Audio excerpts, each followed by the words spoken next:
Excellent. Bonjour, bonsoir à toutes et à tous en fonction de là où vous vous connectez aujourd'hui. Je vous souhaite la bienvenue à cette séance sur la préparation pour les chocs, créer les capacités pour les pivots rapides pour répondre aux besoins d'urgence. Cette séance est la deuxième dans une série de trois dans le domaine thématique sur le séquençage, l'empilage et l'intégration, l'humanitaire, le développement et la paix. Des séances de partage de connaissances. Cette séance va être enregistrée.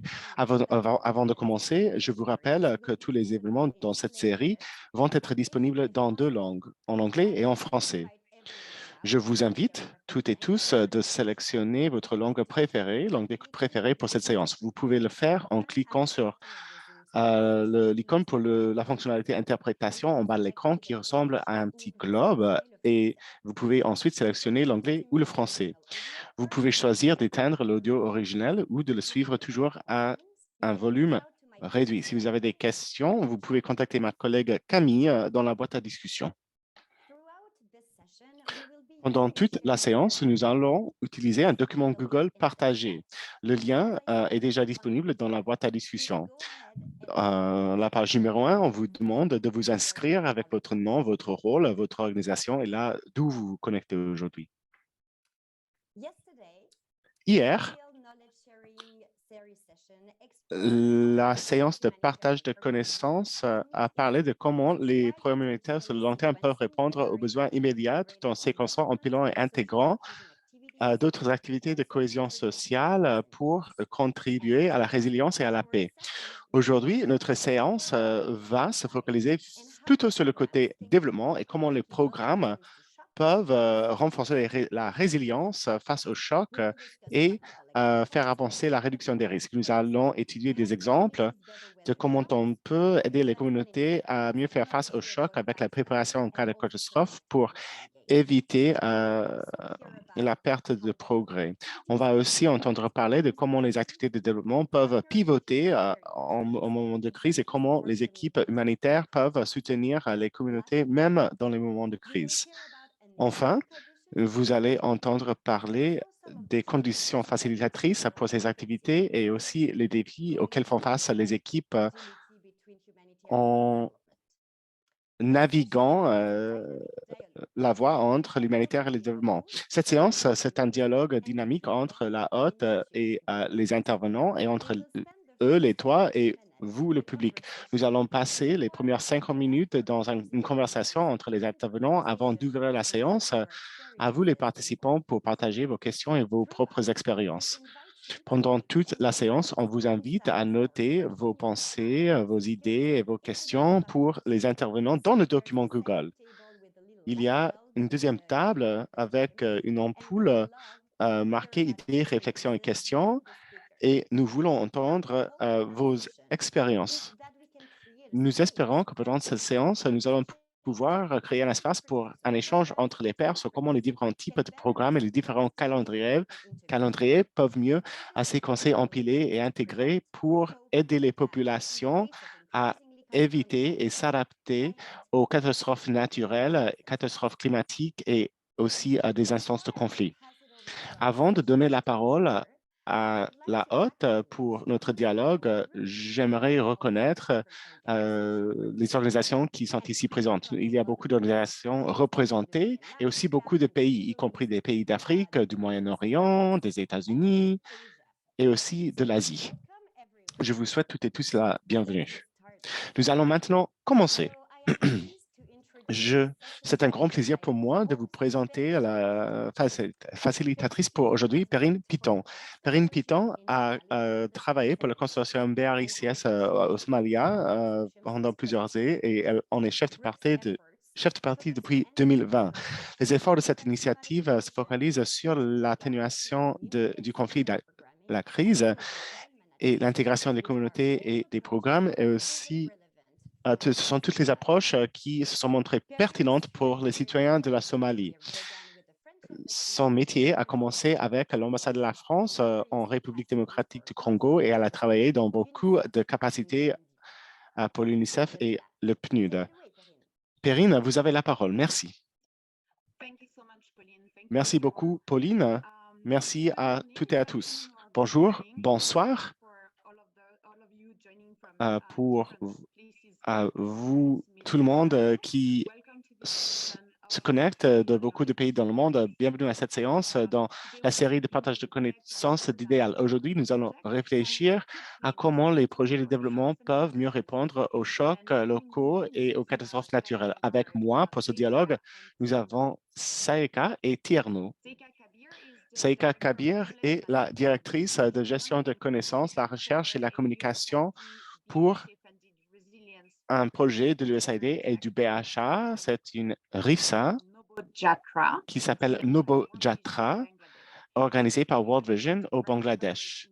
Avec son équipe, elle applique les stratégies d'apprentissage pour renforcer les impacts et les processus de collaboration pour améliorer les impacts. Avant d'intégrer World Vision, Saïka a travaillé dans des rôles de recherche et de communication au Royaume-Uni avec Asia House, le Conseil des affaires anglo-indiennes,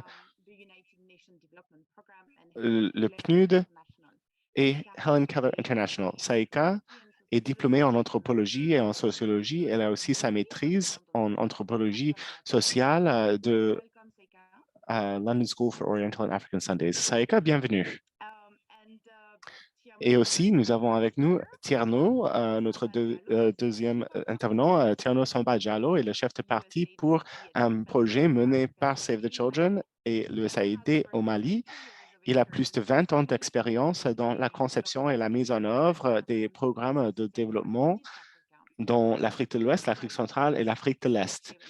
Il applique son leadership stratégique pour renforcer la sécurité alimentaire, le développement, les services financiers et aussi le développement des systèmes de marché, entre autres thématiques. Il a fait des projets au Niger, au Ouganda, au Libéria, au Mali, en Guinée et ailleurs. Il est diplômé en anglais de l'Université de Conakry-Guinée. Il a aussi son maîtrise en administration publique de l'Université de Liverpool. Tierno, bienvenue. Très bien. Donc, nous allons commencer directement pour lancer le dialogue. Je vais vous demander, Saïka et Tierno, de nous présenter votre travail actuel. Vous venez auprès de nous de quel contexte et vous faites face à quel genre de crise dans vos contextes et dans vos pays, s'il vous plaît. Saïka, est-ce que vous voulez bien commencer? Oui, s'il vous plaît. Merci beaucoup, Perrine, pour cette présentation vraiment gentille. Bonjour à toutes et à tous. Nobu Jatra, cela veut dire un new beginning, un nouveau relancement. Et c'est une activité de cette année qui travaille dans le sud-ouest du Bangladesh et c'est un projet organisé par World Vision et financé par le BHA de l'USAID. Dans cette région du sud-ouest du Bangladesh, le défi principal, c'est le changement climatique.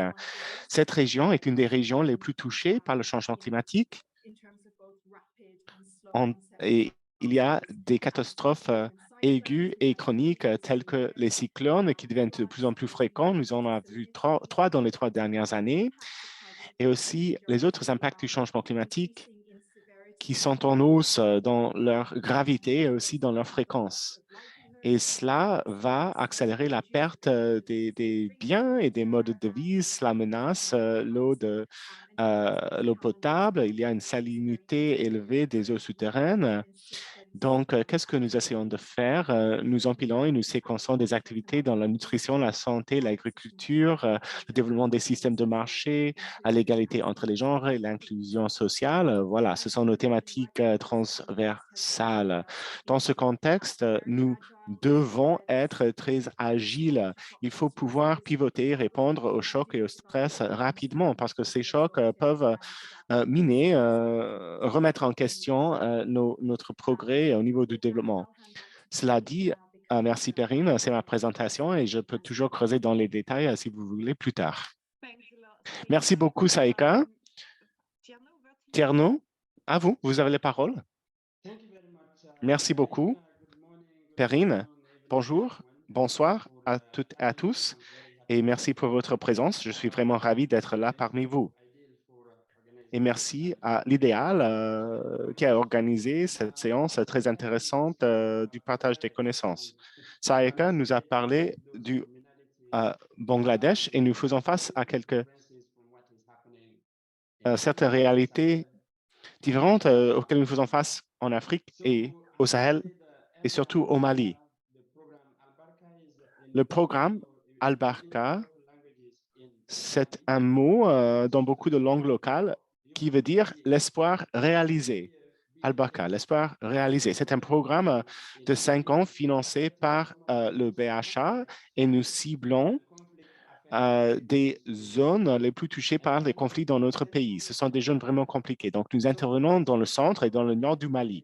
Ces deux régions du pays vivent aujourd'hui au carrefour de la vulnérabilité économique, l'insécurité alimentaire et le conflit. Depuis le coup militaire en 2012, ces défis sont exacerbés par un taux élevé de la pauvreté, les impacts aggravés du changement climatique, tout comme au Bangladesh.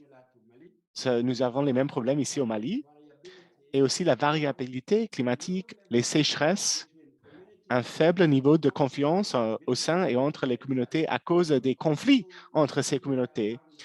Mais il y a aussi des conflits déclenchés par beaucoup d'acteurs, y compris les groupes armés non étatiques, des terroristes et des djihadistes, et aussi les acteurs étatiques tels que les forces armées régulières du Mali et aussi la mission de maintien de la paix de l'ONU et d'autres forces régionales et internationales qui sont présentes ici. Il y a aussi beaucoup de personnes déplacées à l'intérieur du pays et pour rendre les choses encore pires, ces communautés font face aussi à l'impact de la COVID-19 au cours des 2 dernières années et aussi nous souffrons des impacts de la guerre en Ukraine et la CEDEAO, la Communauté économique des États de l'Afrique de l'Ouest, ne coopère plus avec le Mali depuis le début de cette année. Ces défis sévissent sur les foyers les plus vulnérables et cette situation, nous voulons nous attaquer aux causes profondes de ces vulnérabilités tout en jetant les bases pour un développement solide sur le long terme. Al-Barka est mise en œuvre par Save the Children et 5 autres partenaires et nous soutenons l'adaptation, la flexibilité, l'agilité, la collaboration, l'apprentissage et les efforts complémentaires avec les autres acteurs et les autres partenaires, y compris l'État, les communautés, les leaders locaux, les services publics locaux et surtout, nous appliquons la sensibilité au conflit dans le cadre de toutes nos actions pour mieux faire face à ces défis et pour aider les communautés impactées à prendre les pas nécessaires pour lancer un développement durable sur le long terme et pour réaliser une autosuffisance. Nous espérons que dans les 5 ans à venir, ou plutôt dans les 2 ans qui nous restent, dans le cadre de nos 5 ans du projet, que nous allons réaliser tout ça et je vais pouvoir partager davantage avec vous comme vous voulez. Oui, merci beaucoup. Merci beaucoup d'avoir planté le décor. Comme nous avons pu voir, vous intervenez dans 2 contextes différents, mais dans les 2 cas, vos projets visent les objectifs du développement sur le long terme pour vous attaquer aux causes profondes des vulnérabilités qui sont présentes, tout en devant faire face aux catastrophes récurrentes, que ces catastrophes soient naturelles ou artificielles. Et c'est très intéressant pour moi d'entendre que nous travaillons sur des projets de développement semblables dans des contextes qui sont différents, mais qui sont tous les deux touchés par les mêmes fragilités, mais avec l'impact additionnel du changement climatique et du conflit. Tellement. Juste une question de suivi. Est-ce que vous pourriez nous donner un exemple pratique de comment votre votre intervention a contribué à la cohérence HDL.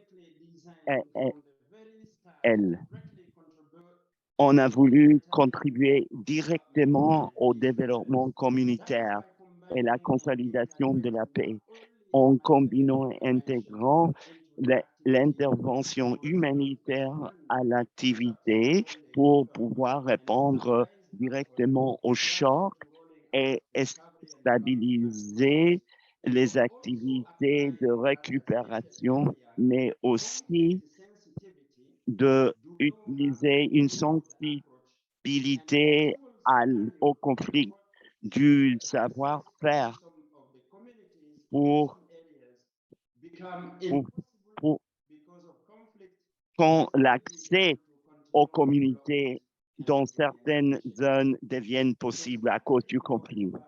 Donc, à partir de l'octobre de 2020, Save the Children et ses partenaires ont conçu une programmation flexible dans le but de garder la résilience des communautés dans les zones de conflit pour renforcer la participation locale des communautés et le système locaux.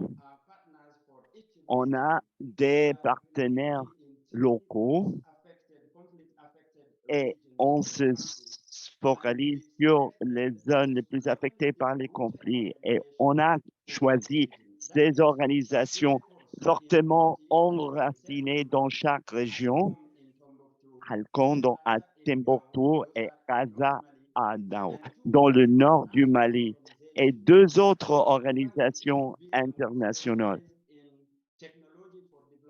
Une qui se spécialise dans le développement technologique et le deuxième est Conflict Management Consultant qui se spécialise dans les zones de conflit. Du point de notre organisation, les objectifs d'Abarca s'obtiennent en travaillant et en coordonnant nos activités à travers des plateformes locales ou à travers des organisations basées dans la communauté afin de s'assurer qu'ils s'approprient toutes les activités que nous menons à bien dès le début. Abarca est un exemple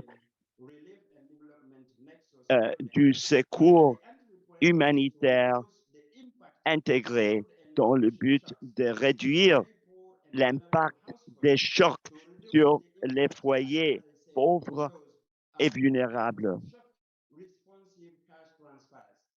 Et on utilise des subventions en espèces pour réduire la révalence de la malnutrition et l'insécurité alimentaire aiguë. Après leur stabilisation, on peut passer aux activités de secours et de développement. Et dès le début, il est très important de compter sur la participation communautaire d'une manière intégrée. Et la sensibilité au conflit doit être incorporée à toutes les activités. Il faut coordonner avec les autres acteurs. Il faut éviter de faire du mal ou d'amplifier les conflits. À nouveau, c'est comme ça qu'on voit Abarca. Pour coordonner l'action humanitaire, le développement et la paix. Merci, c'était vraiment intéressant de constater le lien entre la capacité de localisation du personnel sur le terrain et cette capacité de lier l'humanitaire en construisant la capacité humanitaire pour les amener à une plus grande résilience vers cet objectif du développement. Sika, peut-être vous pouvez nous parler, peut-être Tierno peut nous parler de son point de vue en ce contexte de choc qui s'aggravent.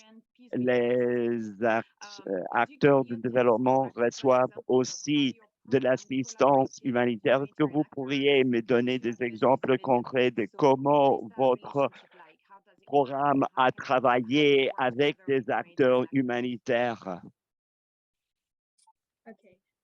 OK, je vais commencer par dire que Novo Jatra est dans la 7e année, la dernière de sa mise en œuvre pour donner du contexte et les différences entre le programme de Tirement et notre programme au Bangladesh. Et dans les 2 dernières années, on a eu une prolongation de 2 ans où on s'est focalisé quasi exclusivement sur le renforcement du système, la durabilité, la transition vers le secteur privé. Non, on a parlé dans sa première, sa réponse précédente. Je devrais dire, en termes de l'expérience Novojatra, ce qui a été critique pour nous a été la critique et la coordination, surtout en ce qui concerne les chocs et les stress qui s'aggravent. Étant donné qu'au Bangladesh, c'est relié au climat. Il y a eu la crise du COVID, mais c'est principalement les chocs climatiques. On est intégré dans un étroit partenariat avec les gouvernements de Bangladesh et la façon dont le projet est étiqueté et conçu, les gens qui parlent au niveau de la communauté et au niveau national diront que le Novo Jatra est intégré avec les gouvernements et World Vision Bangladesh. On travaille avec les départements de secours aux catastrophes.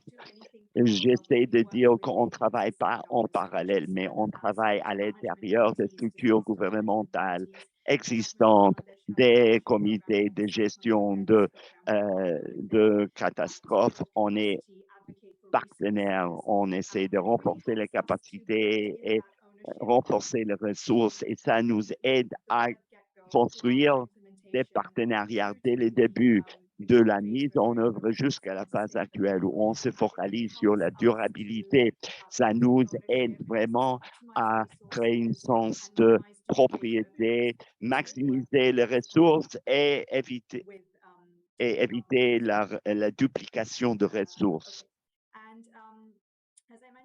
Et comme j'ai dit tout à l'heure, depuis 2020, Novo Jatra a dû faire face à plusieurs cyclones et des inondations qui ont provoqué des déplacements et qui ont affecté de nombreux villages et communautés où on travaille. Il nous a fallu pivoter, rester agile et mettre en œuvre des réponses en étroite collaboration avec les gouvernements du gouvernement. C'était la programmation des transports en espèces, des abris cyclones, et combattre les inondations. On a travaillé main dans la main avec les gouvernements en étroite collaboration avec d'autres acteurs humanitaires. Dire non. Merci, Saïta. Je vous ai écouté et vous avez parlé de vos efforts pour coordonner vos efforts avec les gouvernements, les structures gouvernementales. Je n'aurais pas beaucoup ajouté, mais parfois, les similarités, si on parle de des points semblables, on ne peut pas atteindre la durabilité si on ne travaille pas avec les structures gouvernementales. Il faut tenir compte du fait qu'on est là parce qu'ils ont besoin de support. Même si on travaille au niveau de la communauté, le gouvernement est chargé du développement. Si on est là, on contribue à cela. Donc, il faut travailler avec les structures existantes dans un contexte comme le Mali et le Bangladesh. La coordination et la collaboration entre les acteurs du développement et de l'action humanitaire restent essentielles si on veut aider les communautés à être les éléments moteurs de leur propre changement transformatif. Dès le début, vous en êtes déjà à la 7e année, nous en sommes à la 2e année. Mais pour commencer, on commence par ça, la coordination avec les secteurs existants, sécurité alimentaire, la santé, les mécanismes de réponse rapide, les acteurs humanitaires qui sont en place. Un exemple typique, c'est que aider les foyers vulnérables dans la période de soudure avec des transferts d'espèces pour s'entraider. Et puis, il y a les structures régionales et nationales du gouvernement. C'est une intervention intersectionnelle d'Al-Barka. On coordonne avec ce secteur-là et on en reçoit le soutien. L'exemple, c'est qu'on a coordonné nos efforts avec les gouvernements du Rallye dans nos zones d'intervention pour soutenir et stabiliser les foyers vulnérables avec des transferts d'espèces d'urgence. Dès le début, on a fait un exercice de cartographie de tous les acteurs humanitaires et de développement dans toutes les zones d'intervention à Barca, qui a mené à la planification conjointe et le partage d'expériences.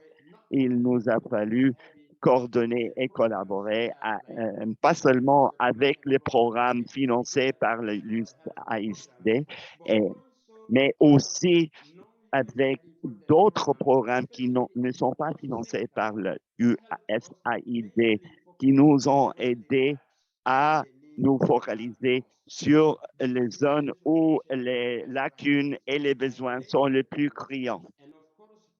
Et bien sûr, on a évité la duplication qui est tellement commune dans de tels contextes. Je pense que ce qui se passe au Bangladesh est fabuleux. Merci.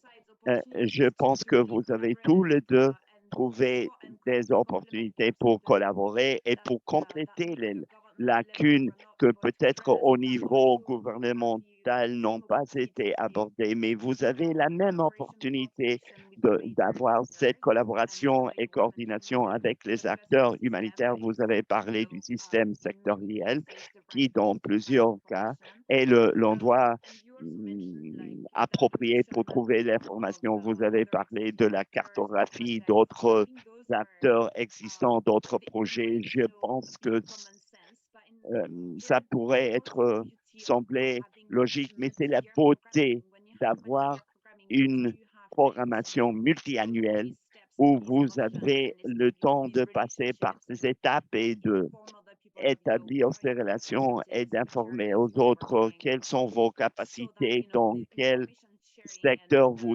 travaillez pour que le partage d'informations et ces pas de collaboration soient en place depuis le début. Et si vous avez une période de 12 mois, vous ne pouvez pas faire tout cela. Ça, c'est la beauté de ces projets à long terme. Vous pouvez faire cette coordination et collaboration qui autrement ne vous serait possible une fois que les gens sauront que vous êtes appelés et vous travaillez dans ce secteur. Ils viennent vers vous, ils disent, moi, j'ai ce chargement de cas. Quelles sont vos capacités au cours de 12 prochains mois? Ça vaut la peine de noter le calendrier est un facteur tellement favorable dans cette collaboration, coordination, que ce soit par rapport au gouvernement ou aux autres acteurs humanitaires. On passe par les mêmes choses.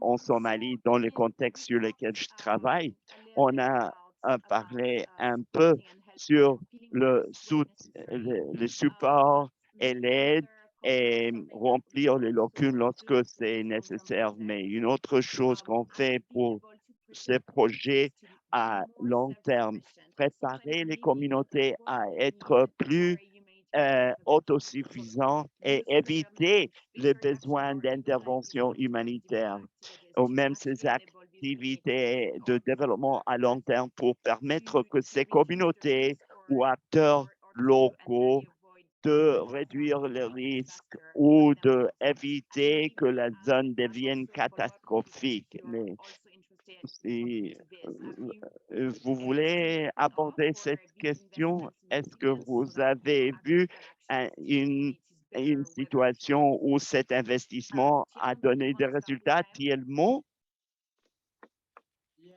Very happy to do that. Oui, oui, je serais ravi de répondre à la question. Before the site, but I think it would have been lovely to hear from your J'ai 7 years program. But ever since, I mean, thanks for that question. Oui, merci beaucoup pour la question.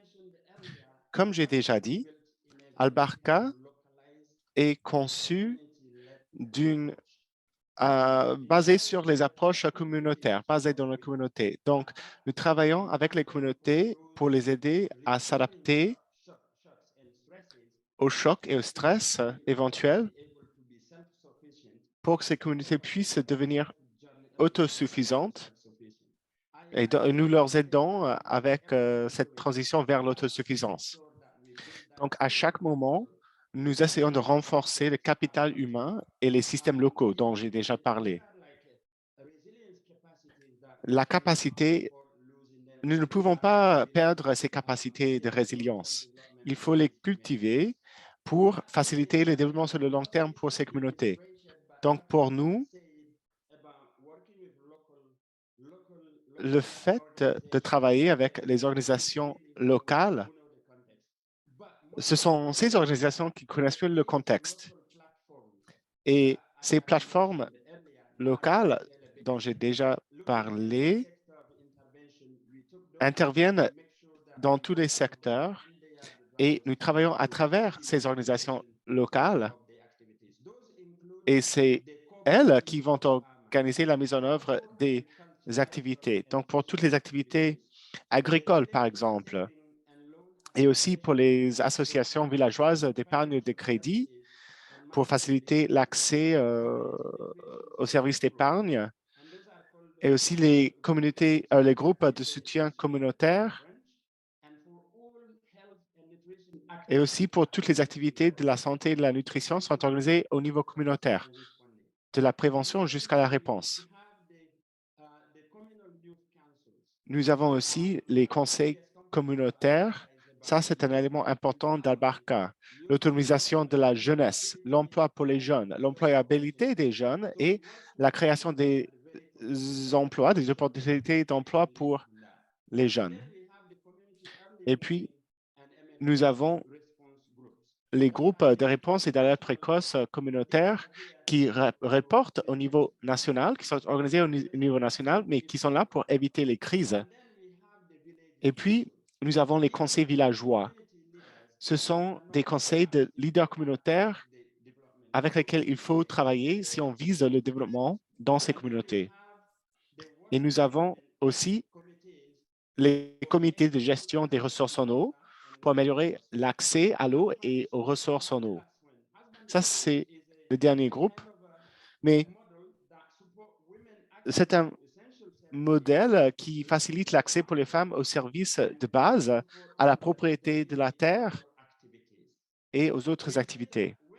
Et nous avons vu quand les capacités de ces communautés sont renforcées par ces plateformes et avec ces plateformes, et quand ce sont les communautés qui organisent la mise en œuvre des activités elles-mêmes, y compris la préparation en cas de choc, les améliorations sont améliorées, la sécurité alimentaire et les moyens de vie, aussi l'accès au financement, l'autonomisation de la jeunesse et la gestion des ressources naturelles menées par la communauté.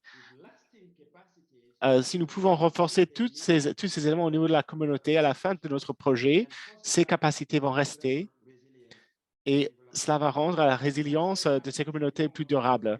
Je peux dire davantage, mais nous sommes toujours au début de la réunion, donc je vous rends la parole à Saïka pour que nous puissions entendre comment les choses sont au Bangladesh. Merci beaucoup. J'aimerais reprendre un élément de la question de Perrine.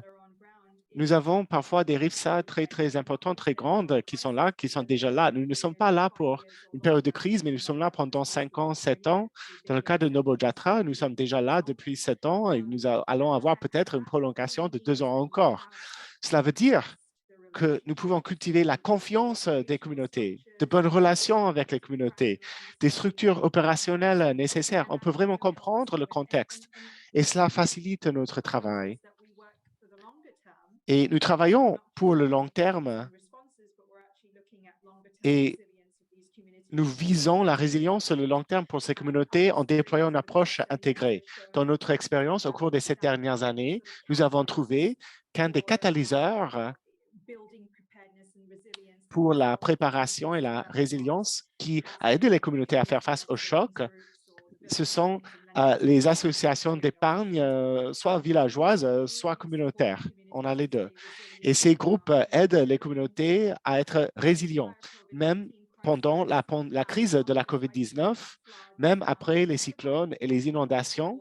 Ces associations fournissent un soutien économique à plus de 30 000 participants, surtout des femmes qui travaillent dans le secteur informel. Et ces groupes fournissent un accès au financement dont on a vraiment besoin. Et on fournit aussi les informations sur la santé et l'hygiène, les risques de la violence basée sur le genre. Et nous voyons toujours plus de cette violence pendant les crises. L'intégration des services gouvernementaux comme les filets de sauvetage. Et d'après les données d'avril 2022, nous avons trouvé, après les crises, plus de 28% de nos participants directs ont accédé au financement à travers ces groupes d'épargne communautaire pour répondre aux besoins de leur foyer, pour investir dans la santé de leur famille, pour soutenir leurs moyens de vie qui étaient perdus pendant la crise. La deuxième chose que nous avons trouvée pour renforcer la résilience de ces communautés, c'est notre focalisation sur la gestion des catastrophes naturelles. Donc, ce n'est pas vraiment la préparation en cas d'urgence, mais dans notre contexte, un des défis principaux, c'est la salinité des eaux souterraines qui devient de plus en plus sérieux et qui menace l'agriculture traditionnelle. Il faut adapter des approches agricoles plus adaptées, plus progressives et les pratiques qui dépassent les pratiques traditionnelles de la région. Et nous avons fait cela en partenariat avec le secteur privé pour fournir des semences qui peuvent tolérer le sel ou qui ont un rendement élevé. Donc, les agriculteurs peuvent maintenant produire tout au long de l'année. Nous avons vu des résultats vraiment impressionnants et nous avons la chance parce que nous sommes déjà à la fin de notre programme et nos données nous montrent qu'il y a plus de 100 hectares de terre où nous avons pu appliquer les technologies améliorées et cela renforce, cela aide les communautés parce que quand il y a plus de productivité, plus de rentabilité, cela renforce les efforts de résilience. L'autre élément qui nous a aidés, c'est la préparation pour les catastrophes au niveau des foyers. Nous avons un élément du programme où nous nous assurons que les foyers avec lesquels nous travaillons ont un plan en cas d'urgence ou en cas de catastrophe. Donc, une liste d'au moins 10 éléments pour ce qu'il faut faire, ce qu'il ne faut pas faire pendant et après des catastrophes. La préservation des aliments séchés, par exemple, la protection des biens de production, etc., etc. Et nous avons vu que cela a aidé les communautés à renforcer leur résilience sur le long terme. Avant de m'arrêter, je veux aussi vous parler de l'élément du plaidoyer auprès du gouvernement du Bangladesh. C'est un autre élément qui nous a aidé beaucoup. Et voilà, c'est le partenariat avec le gouvernement qui nous aide beaucoup, beaucoup dans notre travail. Et c'est un partenariat vraiment étroit et nous faisons le plaidoyer à tous les niveaux. Récemment, ce mois même, nous avons eu des inondations certains digues qui ont été endommagés, mais nous n'avons pas dû attendre une réponse internationale ou une réponse d'une ONG. C'était le gouvernement local en partenariat avec les comités de réponse en cas d'urgence formés par notre projet, les bénévoles qui y sont allés pour réparer ces digues. Et donc, on a pu éviter d'autres inondations et les gens déplacés ont pu rentrer chez eux. Et voilà, c'est un exemple de comment nos efforts sur le long terme ont renforcé la résilience des communautés dans lesquelles nous travaillons. Merci beaucoup. À vous, Perrine. Merci à vous les deux. Merci pour ces exemples. C'est toujours un plaisir d'entendre des exemples concrets d'un projet qui a été bien organisé, bien conçu et qui s'adresse à tous les niveaux, à toutes les couches. Et aussi, vous travaillez de façon logique. Ce n'est pas comme si vous avez inventé une panacée ou un bullet magique pour résoudre un problème spécifique. Non, vous appliquez, vous dépendez des ressources locales, vous appliquez le sens commun et la préparation pour renforcer la résilience de ces communautés. Donc, voilà, c'est formidable de l'entendre. Aussi, Saïka, félicitations pour vos résultats formidables au niveau de l'amélioration des capacités agricoles, surtout face au changement climatique.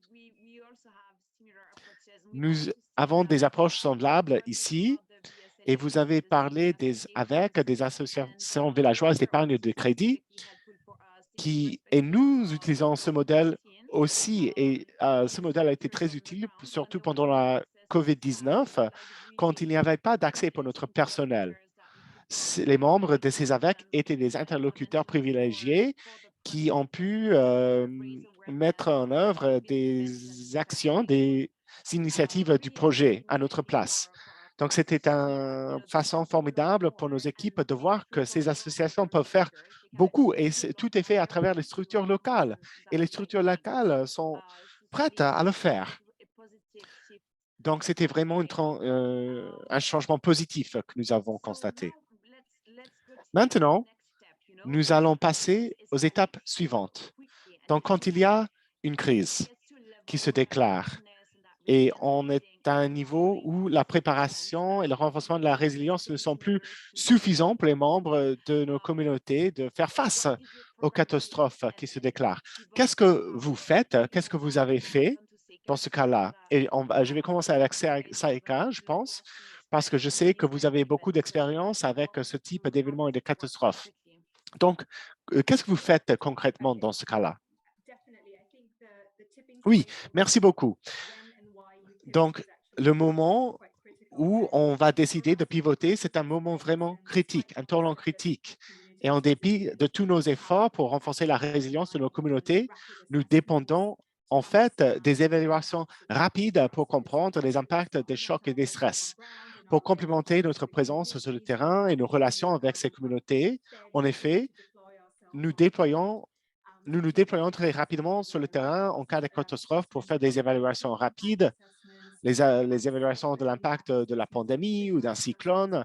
Nous avons même fait des évaluations sur les impacts du mariage précoce et de violences basées sur le genre après ces catastrophes. Et nous faisons tout cela en partenariat avec le gouvernement de Bangladesh et aussi avec notre bailleur de fonds et d'autres partenaires de mise en œuvre tels que World Vision pour mieux comprendre le contexte.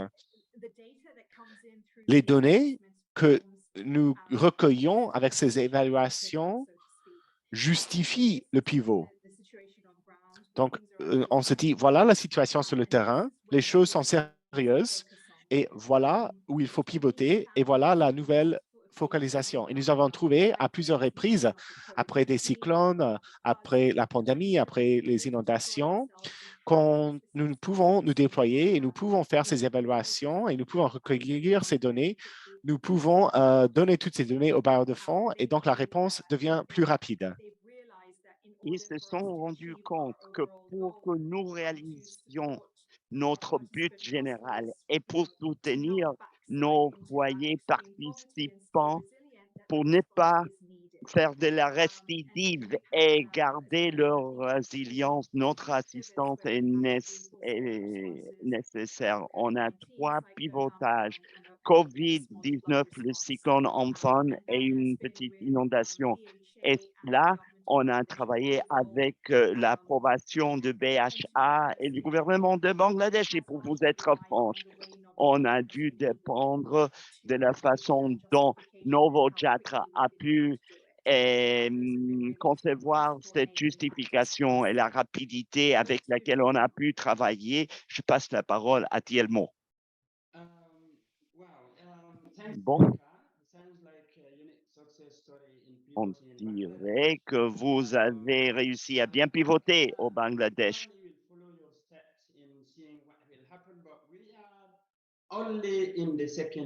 On n'est qu'à la deuxième année de la mise en œuvre, après la première année de raffinement. Mais par rapport à ce que vous venez de dire, Abarca est conçu de façon spéciale pour être flexible et pour pouvoir prévoir ces chocs avant qu'ils ne se produisent et avant qu'ils aient un impact important. Donc, des interventions qui répondent aux crises sont intégrées au programme. Les interventions en espèces pendant les 4 ou 5 ans de la vie du programme. Et on a inclus des transferts en espèces sensibles aux nutritions pour des femmes qui allaitent ou avec des enfants de moins de 2 ans pour s'assurer qu'ils euh, par exemple, dans cette deuxième année, Abarca a pu transférer des interventions en espèces à plus de 12 000 foyers pendant la période de soudure. Vous avez parlé du fait que vous évaluez et vous justifiez, mais on voit plus de pauvreté que prévu. Si on voit ça, on sera confronté au besoin d'arriver à un équilibre entre les besoins humanitaires et de garder des ressources suffisantes pour le développement à long terme et des activités résilientes.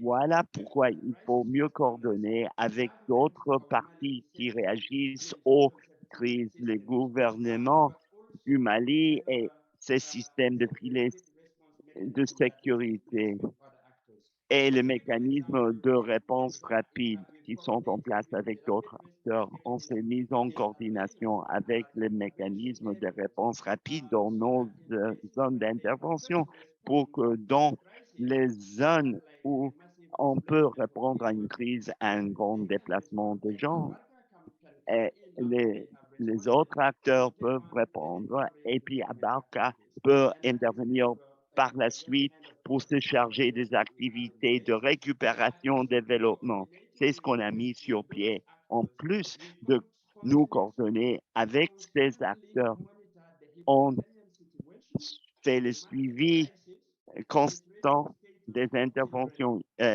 humanitaires, des prix du marché afin de pouvoir prévoir le choc avant qu'il ne se produise. Ça, c'est une flexibilité.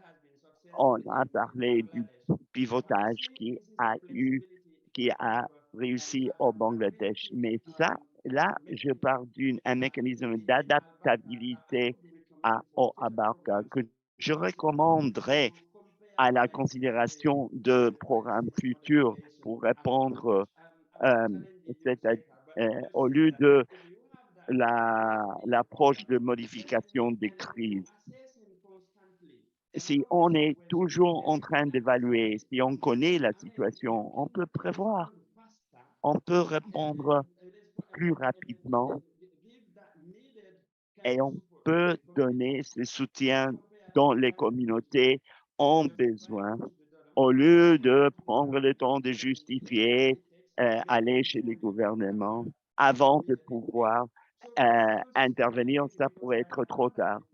J'ai déjà fait ça, mais cette approche singulière d'Abarca semble être très forte et je la recommanderai. Mais on peut en discuter si vous voulez.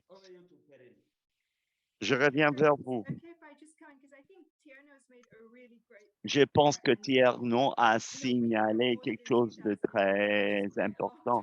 On a reçu notre subvention en 2015, c'était il y a très longtemps, et ça a été un de nos plus grands apprentissages qu'il nous faut avoir une modalité qui nous permet les fonds nécessaires pour pouvoir pivoter au moment de crise. Et jusque maintenant, on a eu une grande compréhension, un environnement de compréhension de la part du gouvernement pour pouvoir pivoter, mais en ce qui concerne le calendrier et l'efficacité des pouvoirs déployés immédiatement, c'est vrai, Tierno a raison, on n'avait pas ces mécanismes, mais maintenant, alors qu'on se prépare à une continuation de 2 ans, c'est quelque chose qu'on a incorporé à notre conception sur la base de nos apprentissages et la sévérité des chocs auxquels on doit faire face. Et on comprend ça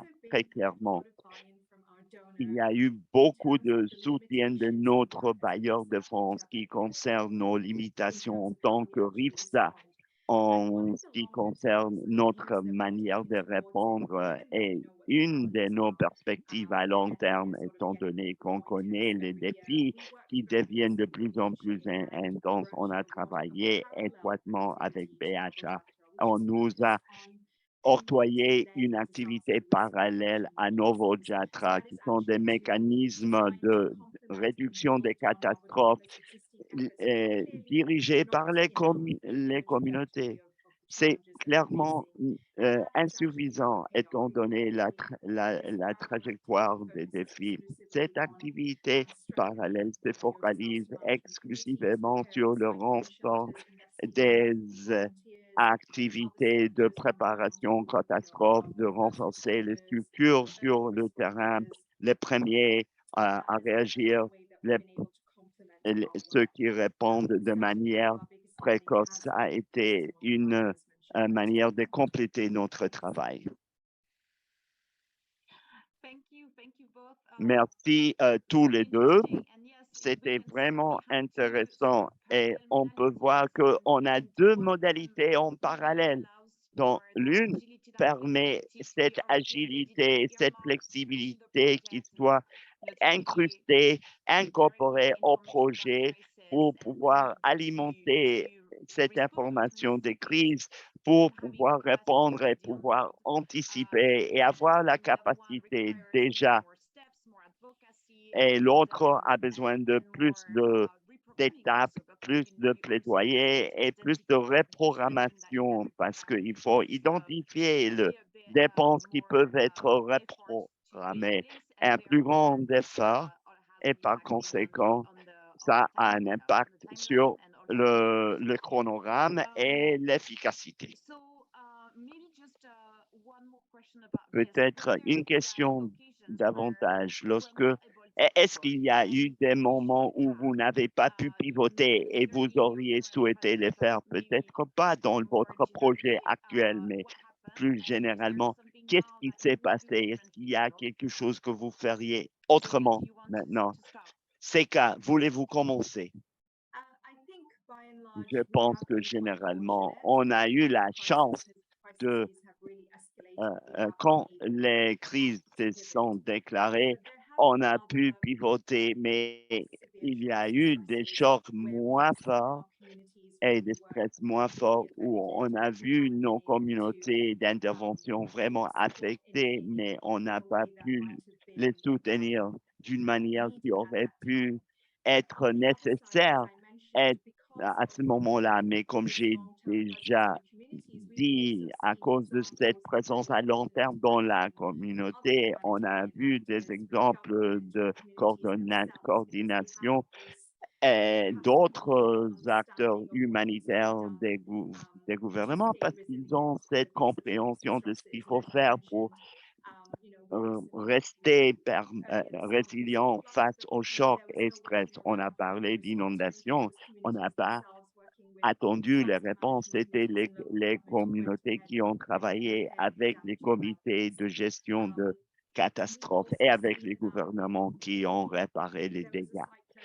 On a vu qu'il y a eu un cyclone en 2021, le cyclone Yas, qui n'a pas exigé une déclaration de crise complète parce qu'on a vu de l'action coordonnée des parties prenantes locales. Et leur confiance et leur compétences avaient été formées grâce à notre formation et création des compétences et le renforcement des capacités. On n'a pas de bons exemples d'un moment de pivotage manqué, mais cela ne veut pas dire que cela ne puisse pas arriver. Et là, il faudrait avoir une conception flexible pour pouvoir répondre tellement. Oui, merci. Vous avez eu la chance.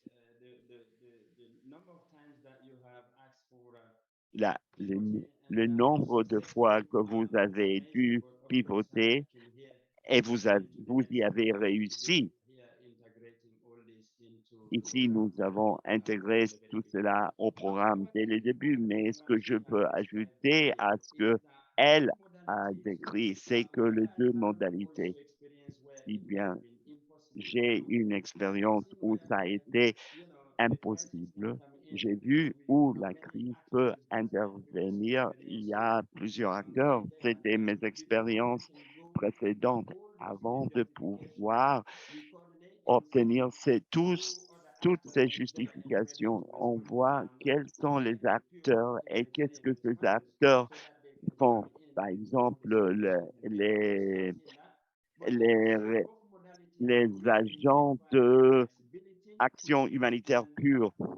Mais dans les deux modalités, il faut de la flexibilité, de l'adaptation, de la coordination efficace et un suivi constant de la situation sur le terrain. Et ceci peut aider à une réponse plus rapide et plus appropriée au fur et à mesure. Donc, à Barca, on a quelque chose un peu différent du pivotement. Ce n'est pas pivoter de la résilience à l'humanitaire, mais on a intégré ce qu'on appelle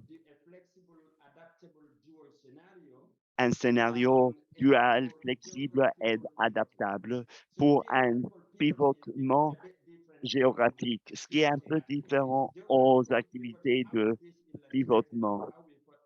Comment est-ce qu'on conçoit le pivotement géographique? Dans le contexte du Mali où vous avez du conflit et au Bangladesh, vous avez les autres facteurs qu'on a décrits ayant trait au climat. Ici, on a les conflits.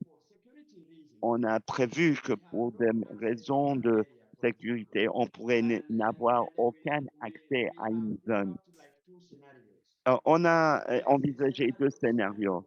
Le scénario 1, c'est qu'on a un accès constant malgré les conflits, on a un accès constant aux communautés. Là, on peut mettre en œuvre tous les paquets d'activités, pas de problème. Dans le deuxième scénario, on a moins d'accès, mais on peut toujours travailler avec les leaders communautaires. Là, on développe des activités qu'on peut mettre en œuvre.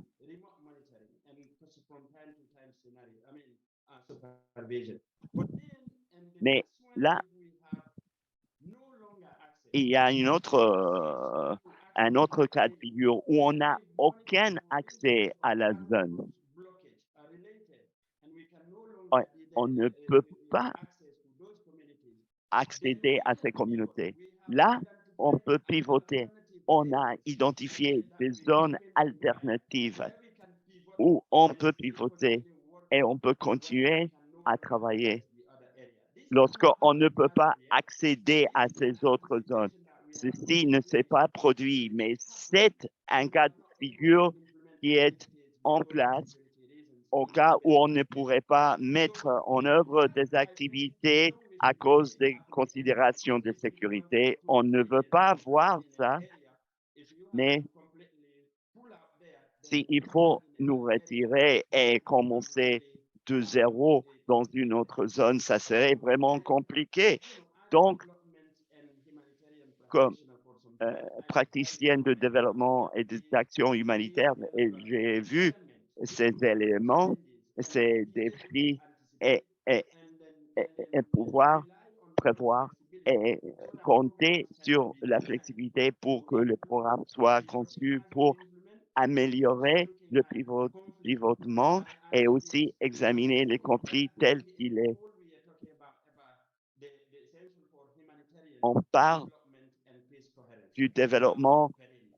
Thanks a lot. Karine. It was also very interesting to see that perspective on how to embed. Merci beaucoup. Merci pour ce point de vue sur comment on peut intégrer la sensibilité au conflit dans votre processus de planification et comment on peut se préparer pour ce type de choc et aussi en dehors des catastrophes naturelles plutôt. Nous allons maintenant nous pivoter vers un dialogue avec l'audience dans 3 minutes. Nous aussi, nous allons nous pivoter, mais je voulais vous poser une dernière question tout d'abord. Est-ce que vous avez des recommandations sur comment nous pouvons encourager et renforcer la capacité pour le développement et pour des activités humanitaires pour que les équipes puissent mieux planifier ensemble? Donc, comment est-ce qu'on peut travailler ensemble, pas seulement pendant la réponse, mais aussi pendant la phase de planification? Comment est-ce que vous organisez cette planification et cette coordination?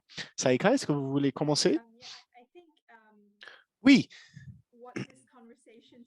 je pense que la conversation d'aujourd'hui nous a bien montré que cette division entre les deux n'est plus pertinent et la ligne est devenue encore plus floue à cause de l'état du monde aujourd'hui et les défis auxquels nous faisons face. Même si le contexte Tierno est tout à fait différent au contexte Bangladesh, nous faisons face aux problèmes semblables.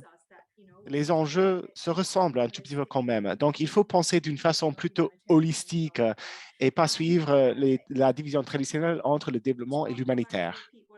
Je ne veux pas trop me répéter sur la coordination, mais si c'est possible d'intégrer ces deux équipes, il faut le faire à la limite du possible.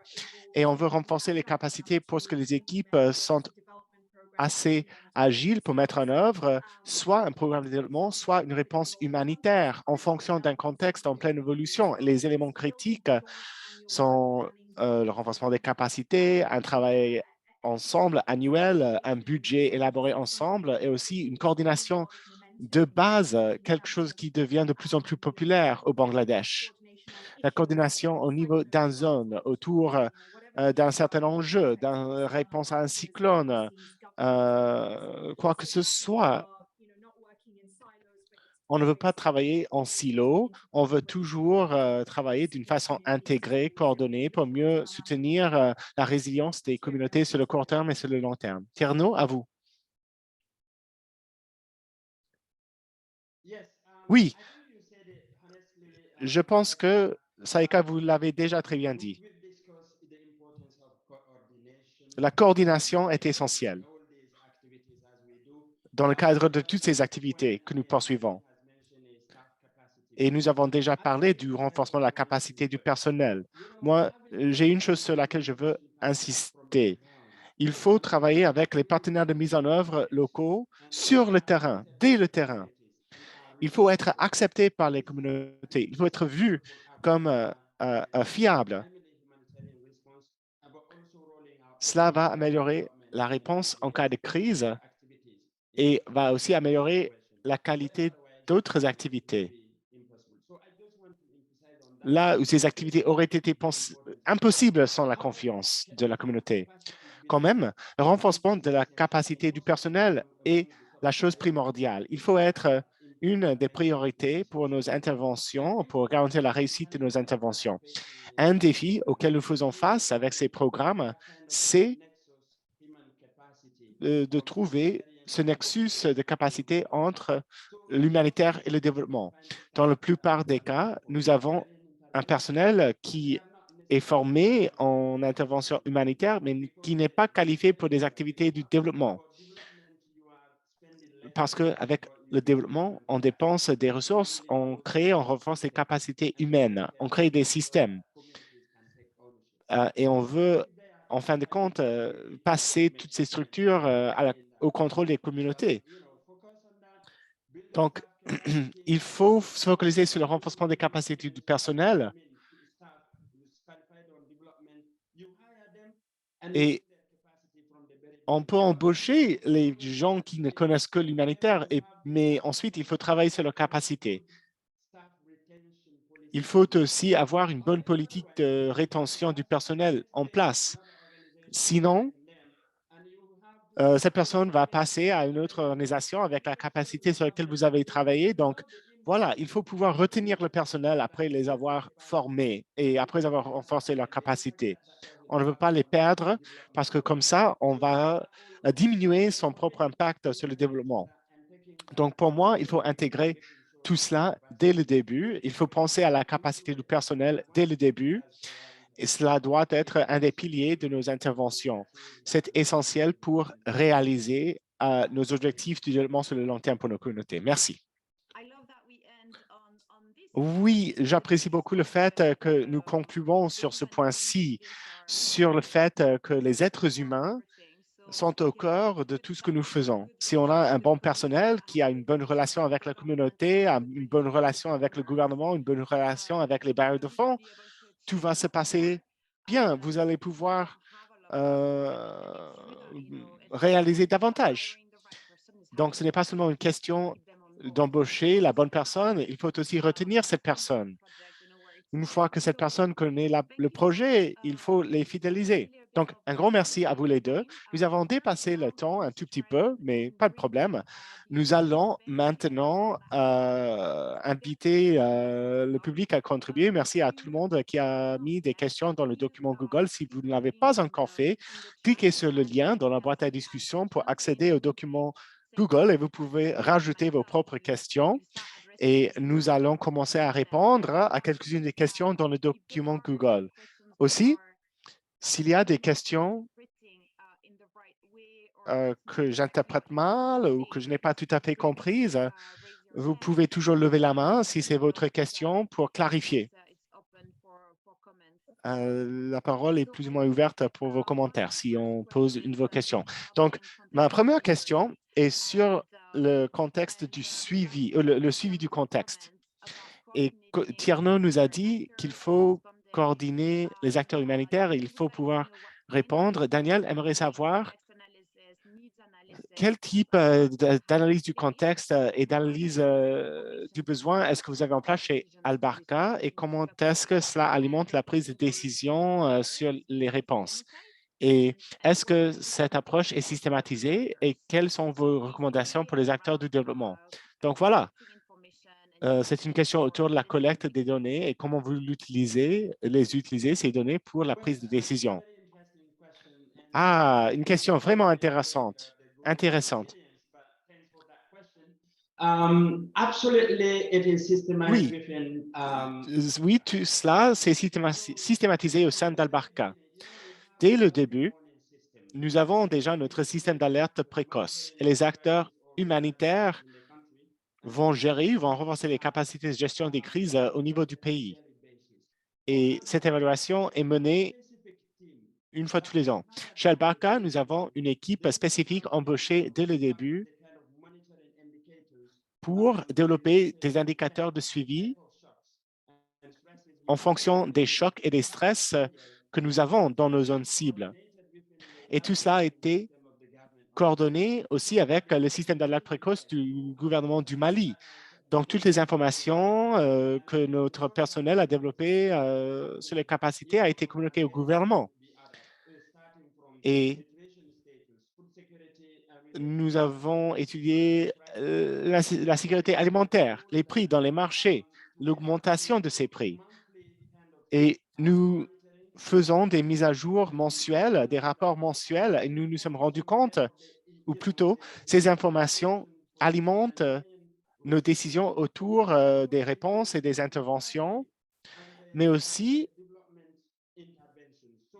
pour mieux informer les interventions gouvernementales et les projets de relance. Donc, aujourd'hui, nous constatons une augmentation des prix pour beaucoup de raisons. La guerre en Ukraine, entre autres. Et comme j'ai déjà dit, quand il y a les besoins humanitaires qui sont en hausse, il faut être sage quand on va élaborer une façon pour contrer cela, parce qu'il faut conserver des ressources pour poursuivre des activités de résilience quand même. Donc, au sein du programme, nous partageons ces données avec le système d'alerte précoce, mais aussi nos collègues du BHA connaissent très bien ce qui se passe sur le terrain et cela nous a aidé beaucoup, au moins pendant les 2 ans de mise en œuvre que nous avons déjà. Nous sommes dans notre 2e année maintenant. Merci beaucoup pour la question. Et salut, Daniel. Merci, Tierno. Donc, je vérifie avec Daniel. Est-ce que vous avez une question de suivi ou un autre commentaire que vous aimeriez faire? Quelque chose que vous voulez ajouter? Si oui, Daniel, vous pouvez allumer le micro. Oui, merci, Perrine. Merci, Tierno. Non, je n'ai plus de commentaires. Merci pour la réponse bien concrète, bien complète. Merci beaucoup d'avoir partagé l'importance de l'intégration des données collectées par les équipes en fonction des chocs et comment ces données alimentent le système d'alerte précoce du gouvernement. Donc, merci beaucoup. Merci, Daniel. Maintenant, je vais choisir une autre question de la liste et vous pouvez continuer à ajouter des questions. Je ne sais pas si on va pouvoir répondre à toutes vos questions, mais on vous invite à les poser. Et il ne faut pas les diviser par catégorie pré-créée. Vous pouvez juste ajouter vos questions à la fin de la liste. Ce n'est pas un problème. Donc, peut-être on va poser une question sur le suivi et l'évaluation de la réussite. Donc, quels sont les indicateurs de réussite que vous utilisez dans vos programmes? Quelles sont les données utilisées pour quantifier les augmentations de la résilience chez les communautés ou chez les foyers? Donc, ça, c'est une question tout d'abord pour Saïka. Quels sont ces indicateurs clés de la réussite que vous utilisez au sein de vos systèmes de suivi? Et après 7 ans de travail, est-ce que vous avez ajusté ou révisé ces indicateurs pour identifier les meilleurs indicateurs pour mesurer cette résilience? Oui, merci beaucoup pour la question. Je l'ai vu dans la liste et je me suis dit, tiens, c'est une très bonne question, voilà. Donc, je pense que j'ai déjà dit pendant notre dialogue, par exemple, quant au... Et cela me rappelle la question précédente sur comment nous utilisons nos données d'évaluation pour définir des pivots. Donc, d'un côté, nous avons nos indicateurs annuels, nous avons des indicateurs de base et de fin du projet. Nous venons d'avoir des résultats préliminaires de nos études de fin du projet. Nous les étudions maintenant. Donc, d'un côté, nous mesurons notre progrès contre certains indicateurs, des indicateurs sur l'agriculture adaptée au climat, le nombre d'hectares qui utilisent les pratiques de production améliorées, les chiffres de rendement chez les agriculteurs avec lesquels nous travaillons. Et puis, nous avons des indicateurs sur les foyers qui utilisent des systèmes d'alerte précoce ou qui les appliquent. Et cela nous montre si nous allons dans le bon sens ou non. Aussi, nous évaluons critiquement notre performance de façon annuelle sur tous ces indicateurs pour nous assurer que nous nous approchons peu à peu de notre objectif de renforcer la résilience des communautés.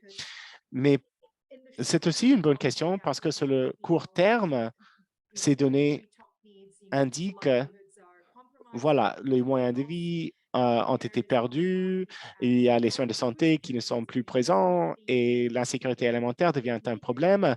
Donc, si on a besoin, on peut répondre rapidement, mais sur le long terme, comment est-ce qu'on peut adapter son programme en fonction de toutes ces données? Une des choses qu'on fait, c'est d'utiliser ces évaluations pour informer de façon, pour influencer de façon spécifique notre mise en œuvre l'année suivante. Par exemple, si on voit que l'accès aux moyens de subsistance a été compromis de façon significative ou l'accès au groupe d'épargne si les besoins excèdent ce qu'on a, disponible, il faut le prendre en considération. Donc, je pense que le suivi va dans les deux sens, le suivi de routine, le suivi de point de départ, le suivi de la fin et l'apprentissage qualitatif et les évaluations qu'on fait pour compléter ça et répondre le mieux qu'on peut selon les contextes. Merci. Seneca.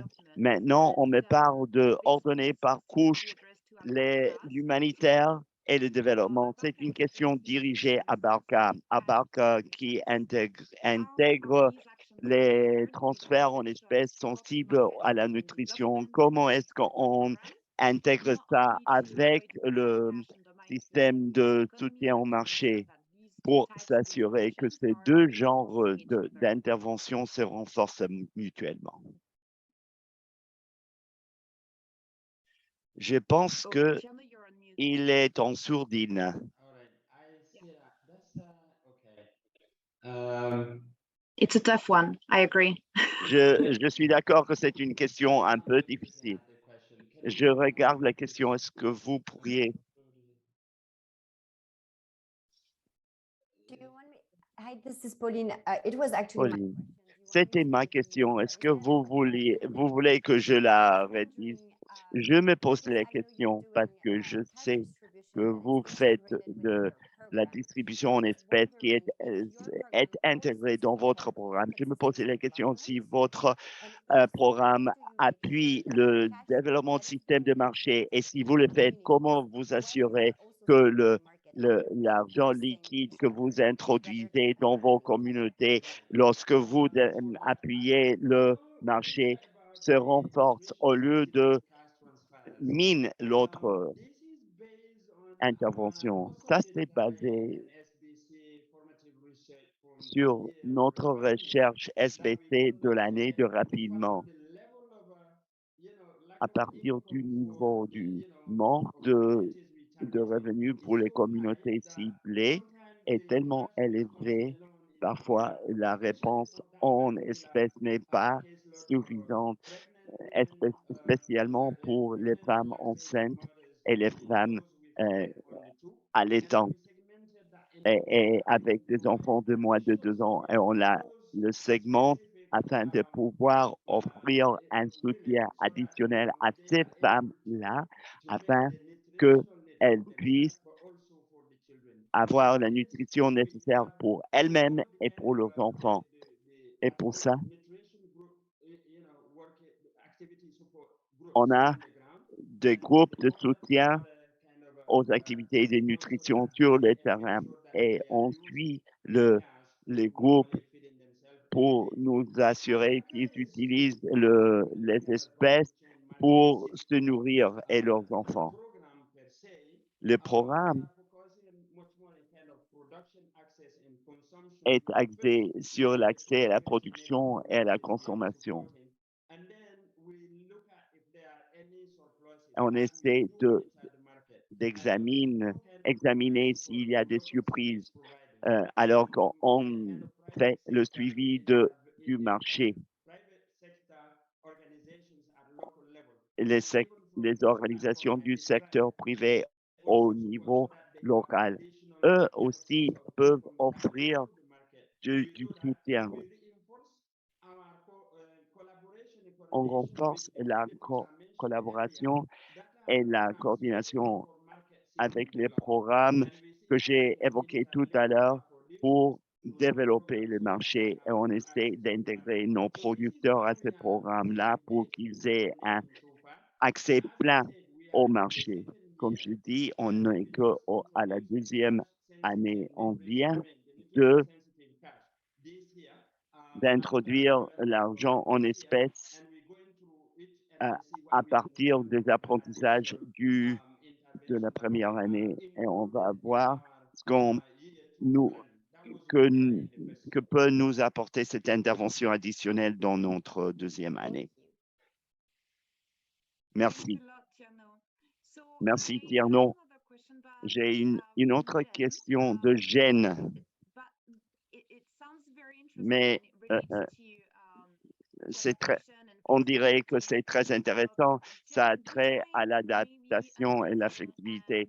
Jen, pourriez-vous activer votre micro et poser la question parce que peut-être qu'il y a quelque chose qui manque ou quelque chose que je n'arrive pas à comprendre. Oui, avec plaisir. Je vais donner des informations de background. Je viens d'une perspective d'adaptation au climat et à la résilience. Ce n'est pas vraiment humanitaire, mais on pense à développer des voies d'adaptation flexibles, pas seulement pour qu'un exécutant de garder la flexibilité, mais pour que les communautés gardent la flexibilité parce qu'on ne sait pas exactement quels seront les impacts du climat. On ne veut pas s'engager à construire une exploitation agricole de noix si on ne sait pas si les conditions climatiques seront favorables aux noix. Donc, il faut développer des voies qui gardent une flexibilité vis-à-vis du changement climatique pour renforcer la résilience face au climat. J'ai bien aimé les apprentissages de comment construire la flexibilité et l'adaptabilité. Je me demandais si vous aviez des réflexions sur comment mesurer la flexibilité. Est-ce qu'il y a des indicateurs ou des mesures qui puissent indiquer combien flexibles ou combien flexibles sont vos résultats de résilience? Est-ce que ça se tient? Je pense que oui, c'est très intéressant.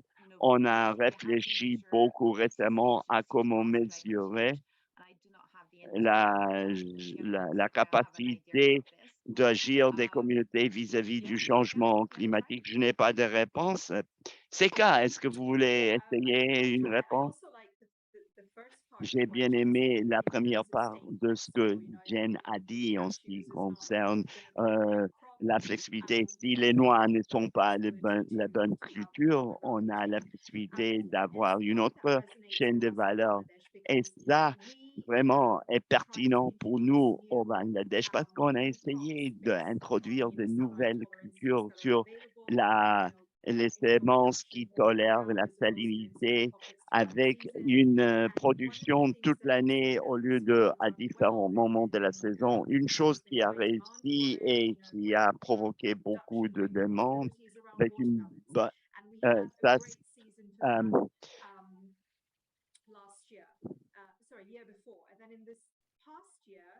on a eu beaucoup de demandes pour le melon d'eau, pour le pastèque. Les agriculteurs ont vu que ça donne beaucoup de bénéfices, mais malheureusement, ça n'a pas fonctionné cette année si autant.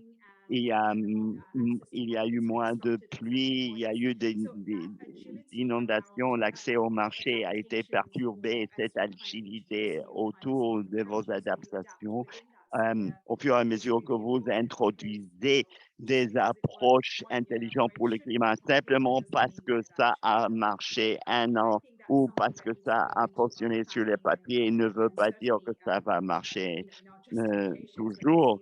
Il faut prendre cela en considération et il faut analyser les données pour voir pourquoi quelque chose a fonctionné ou pas en ce qui concerne les chaînes de valeur.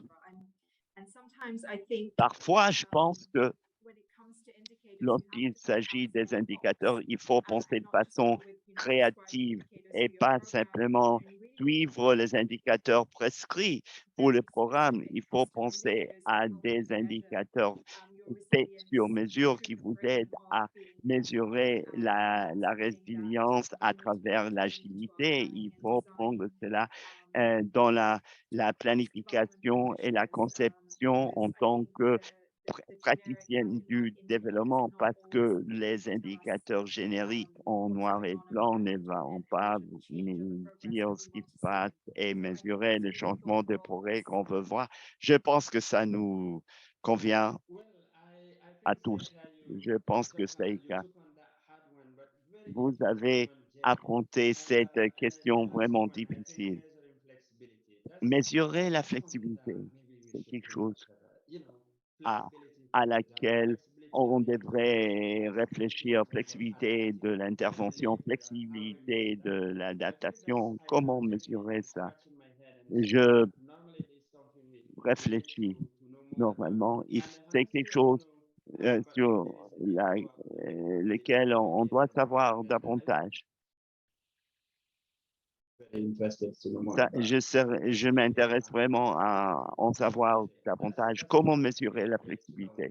Ça serait très bon à savoir. Si on aborde le bailleur de fonds et le bailleur de fonds nous dit, très bien, allez-y, comment le mesurer? Je pense qu'on perd dire non. Je ferai du suivi. Je pensais même que est-ce qu'on peut avoir des indicateurs sur la coordination tiers non, parler de l'importance de la coordination. Est-ce qu'on peut mesurer la coordination? Est-ce qu'on peut mesurer combien on peut répondre à ces évaluations que les activités agricoles, elle a parlé de l'accès aux intrants améliorés, une adaptation du environnemental. Dire non, je pense que vous avez des problèmes de connectivité. Ou est-ce que c'est moi? Ça se coupe. Ah non, c'est lui, c'est lui. OK. Désolé, dire non. Peut-être que les gens s'adaptent au climat. Et ça, c'est le plus important. Et c'est commun à tous les domaines dans lesquels on travaille. Ah ben, je viens de perdre l'image. Dire non, je pense que vous avez des problèmes de connectivité. C'est un peu bancal. C'est peut-être à cause de ça que votre appareil s'est éteint. Bon, aucun problème. La dernière chose que je dirais, c'est que sur la base de notre suivi du marché, le marché fonctionne et peut soutenir des interventions en espèces. Il faut s'assurer que l'injection d'espèces ne perturbe pas le marché et la capacité de progresser dans les activités génératrices de revenus. Merci Tierno et Jen. Dans notre programmation en Somalie, on a eu des indicateurs pour mesurer la coordination, pour mesurer le nombre de fois où les communautés donnaient des retours qui ont amené des changements dans nos plans ou qui ont vraiment mis sens dessus dessous les plans communautaires. Le mesurer quantitativement n'est pas très efficace, je dirais. Je pense qu'on peut mieux le faire de façon qualitative. Ça, c'était mon expérience. Au bout des comptes, on dit, bon, ces communautés ont demandé des changements à leur plan d'action communautaire 18 fois, mais ça dépend du contexte. Les communautés qui ont eu beaucoup de changements de contexte adoptaient davantage leur plan. J'ai eu cette expérience, mais il y a beaucoup de défauts, mais peut-être qu'on pourrait parler davantage de ça. On pourrait discuter de comment mesurer l'adaptivité et aussi la capacité d'agir Très bien. Essayons de trouver une autre question dans la boîte aux questions. Comment est-ce qu'on cherche les cibles pour aborder les crises communautaires? Est-ce que vous ciblez toujours les mêmes personnes dans votre base de données de bénéficiaires ou est-ce que c'est déterminé par votre évaluation de besoins? Et est-ce qu'il y a une question d'inscription? Est-ce que ça cause du retard? Peut-être pour ces cas, peut-être Tierno peut nous donner leur approche filet sécurité et leurs bonnes pratiques. Oui, nos évaluations nous aident à mesurer les vulnérabilités, les identifier et identifier les domaines où les besoins sont spécifiquement aigus, sérieux. Étant donné l'échelle de notre projet, nous travaillons avec presque 850 000 participants directs. Donc, les gens qu'on va cibler sont déjà nos participants. Quand même, nous essayons de cibler les personnes les plus vulnérables, mais en réalité, nous travaillons surtout avec les personnes qui vivent avec moins de 90 centimes par jour et aussi les zones qui sont vraiment, vraiment sensibles au changement climatique. Dans nos domaines d'intervention, normalement, c'est à Pueré, à Chandragur, ce sont des zones qui à chaque fois qu'il y a une catastrophe, ce sont ces communautés qui sont frappées. Donc, nos réponses ciblent ces participants dans ces zones qui sont aussi déjà nos participants, les participants de nos BOJATR. Oui, et si je peux ajouter, cela va de même pour nous. Nous avons une base de données et nos participants directs vont aussi bénéficier des interventions humanitaires. Donc, jusqu'ici, cela n'a pas été une limitation. Cela ne nous a pas limité dans nos réponses. Cela ne nous a pas empêché de répondre rapidement. Mais nous avons un ciblage basé sur la population déjà. Donc, quand nous identifions des groupes qui sont vraiment, vraiment pauvres, on travaille avec ces groupes et avec notre base de données, nous croyons qu'à la fin du projet, nous aurons fourni l'assistance humanitaire à tout le monde qui en ont besoin et on va aider ces personnes à commencer à générer du revenu aussi. Ça, c'est un des objectifs de nos programmes.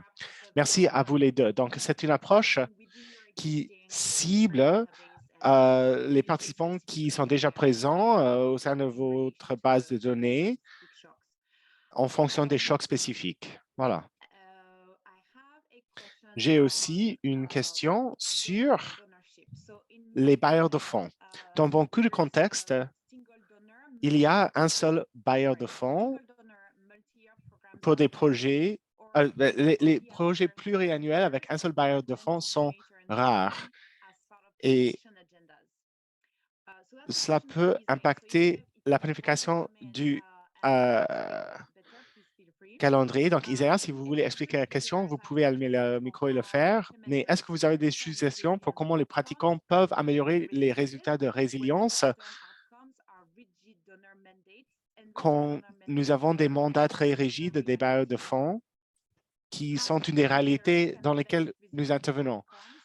Comment est-ce que nous pouvons garantir les résultats de résilience très tôt quand les mandats stricts des bailleurs de fonds sont une réalité opérationnelle? Voilà.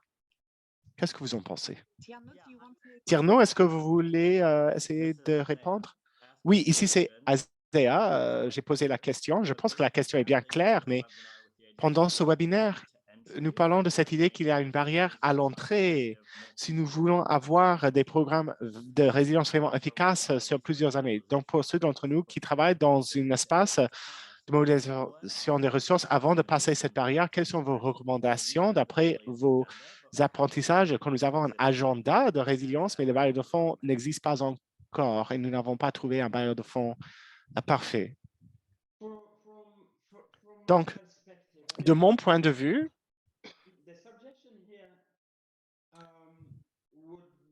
je suggérerais que la façon de faire, il faut adopter une approche intégrée qui intègre l'assistance humanitaire et le développement. Les bailleurs de fonds n'ont pas forcément la même idée en tête, mais quand nous coordonnons avec nos partenaires de mise en œuvre, il est essentiel pour nous et pour les bailleurs de fonds qui aident ces pays fragilisés. Il faut que tout le monde s'assure que le développement de la résilience, qu'on va respecter le calendrier et qu'on répond à l'heure aux crises humanitaires. Si on veut faire avancer la résilience,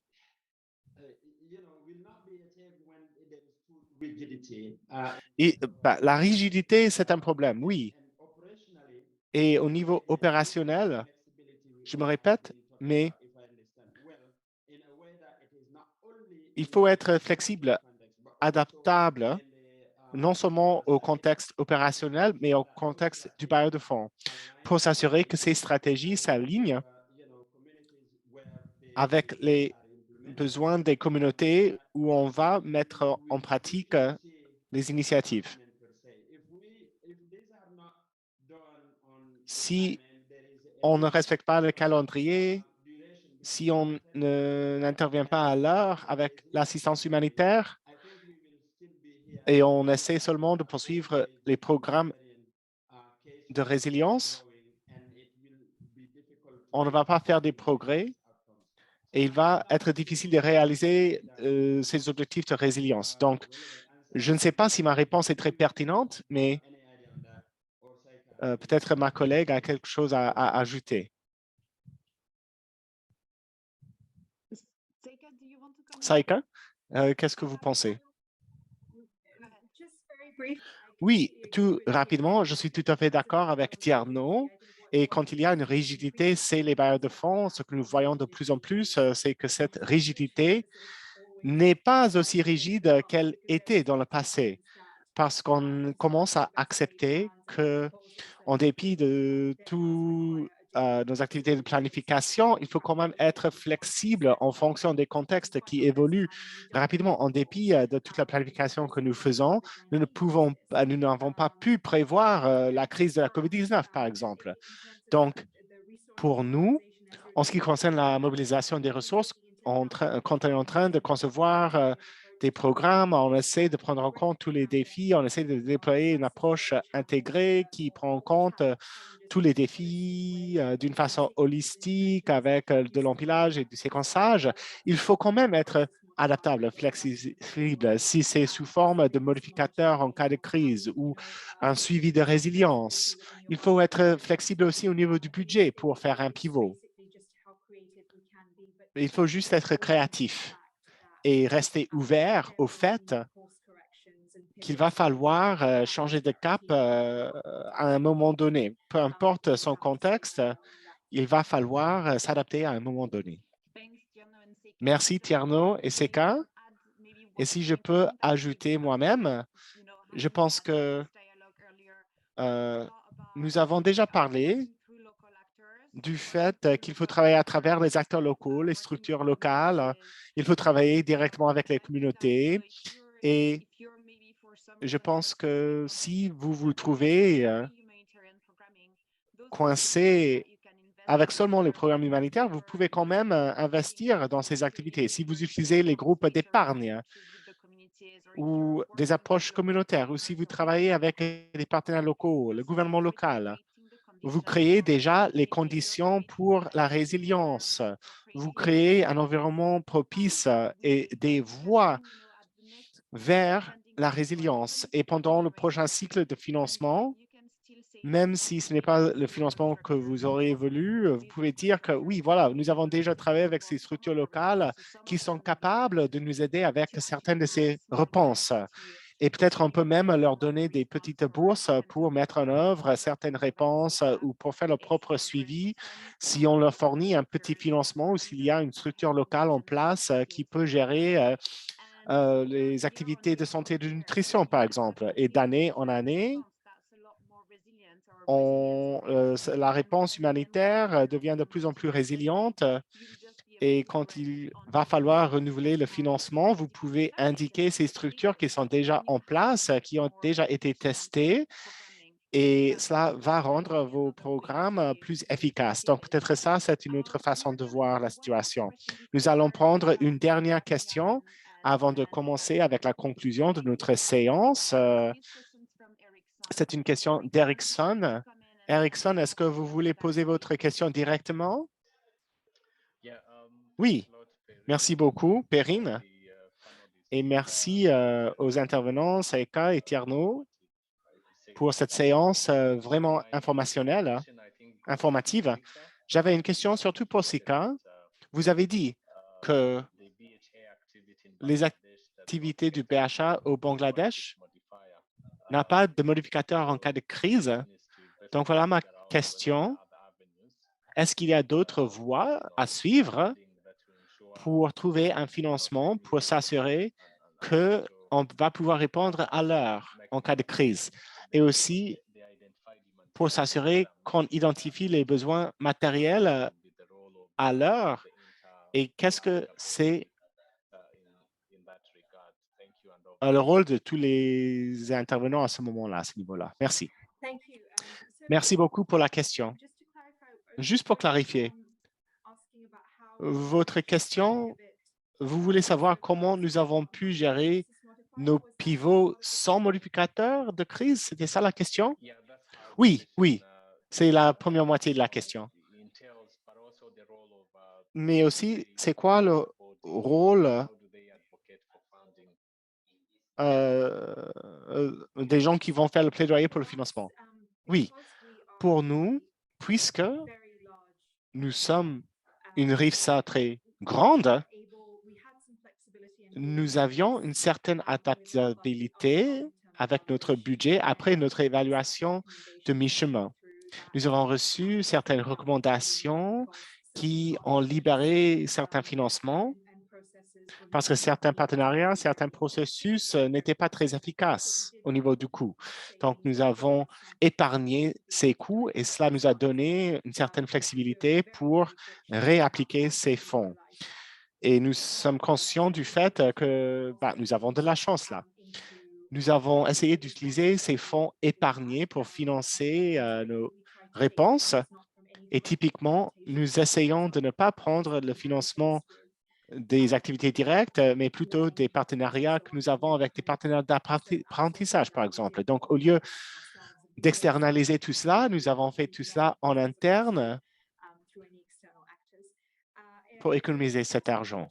En ce qui concerne la coordination avec les GRAP de réponse, il y a une initiative, un groupe fort de réponse en cas de crise. C'est un groupe très localisé qui a beaucoup d'autorité, surtout face au gouvernement, surtout quand le gouvernement va déclarer une crise humanitaire. Et ce groupe, c'est notre participation dans ces groupes qui nous donne la capacité de faire le plaidoyer, de partager les ressources, les données, les informations pour que nous puissions avoir une idée vraiment holistique des crises partout au Bangladesh en même temps. Et nous voulons être représentés au sein de ces instances. Nous voulons partager ces ressources pour mieux faire le plaidoyer, pour mieux influencer et pour refocaliser le financement ou les comportements autour de comment nous répondons au choc et au stress. Ça, c'est un élément clé de nos efforts de plaidoyer, je dirais. Merci. Merci, Sika. Merci, Rixa.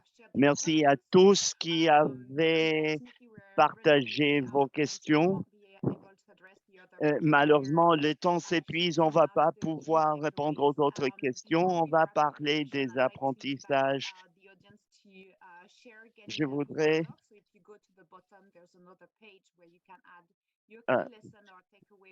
vous pouvez ajouter au bas de la page vos leçons clés, vos apprentissages clés de cette session. Je vais demander à Tierno et CRK de partager vos apprentissages sur la flexibilité et vos apprentissages généraux. Tierno, voulez-vous briser la glace? Merci, merci. Perrine, je pense que ce que j'ai appris sur la collaboration et l'apprentissage, je pense qu'on peut dire ça pour revenir à l'introduction.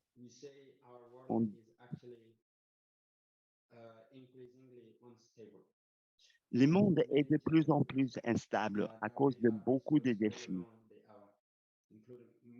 dont on a discuté, le changement climatique, la guerre, les conflits armés. Si on va les aborder, une seule entité, une seule communauté de personnes ne peut pas aborder cela à elle toute seule. On est plus fort ensemble. On peut avoir un impact plus fort pour changer les vies et les moyens de subsistance des communautés. Dans ce contexte, si on peut coordonner de façon efficace et si on peut apprendre les uns des autres ce qu'on a appris des expériences du passé et on peut s'adapter aux nouvelles expériences. J'insiste sur le fait de travailler ensemble parce que lorsqu'on commence seul, on ne peut pas arriver très loin. Mais si on coordonne, on collabore et on n'oublie pas qu'on travaille dans un pays. Et ce sont les responsabilités de ces communautés. C'est à travers la collectivité qu'on peut accomplir la résilience. Ça, c'est l'apprentissage. Je passe la parole à ces cas où je prends d'autres, je parle de deux autres apprentissages. Le deuxième apprentissage, je dirais, sur la base de mon expérience et sur la base de la discussion, ici, on peut réaliser le but du développement si on est suffisamment intelligent que le défi, si on peut prévoir le défi, je le prends très personnellement. Si on est intelligent, le changement climatique, les conflits armés, la sécheresse, tout ce qu'on a dit, on est des êtres humains. Si on peut prévoir et on peut réagir de façon correcte, le développement sera possible et les enfants ne passeront pas par la faim. Le changement climatique ainsi que les conflits, si ça se produit dans un endroit, ça va affecter beaucoup d'endroits sur la planète.